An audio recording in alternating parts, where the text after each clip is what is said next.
অল্প সহজে একটা মেয়ে হয়ে প্রবাসে আসে না। প্রবাসী মেয়েদেরকে নিয়ে তো অনেক বাজে মন্তব্য করেন।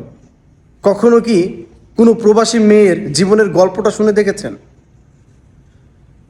যদি শুনতেন তার গল্পটা,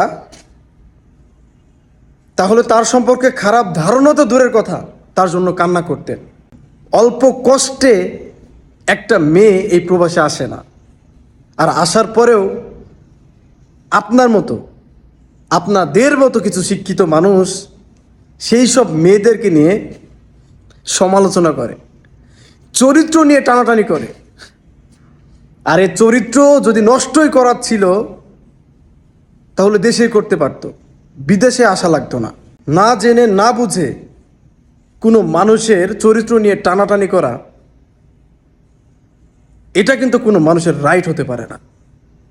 সো এতটুকুই বলবো, মানুষ হিসাবে মানুষকে সম্মান করেন, সম্মান করতে না পারলেও অসম্মান করেন না, কারণ সম্মান দেওয়ার মালিক কিন্তু আল্লাহ। যার সম্মান আল্লাহ দেয় তার সম্মান কেড়ে নেওয়ার ক্ষমতা এই পৃথিবীর আর কারো নাই।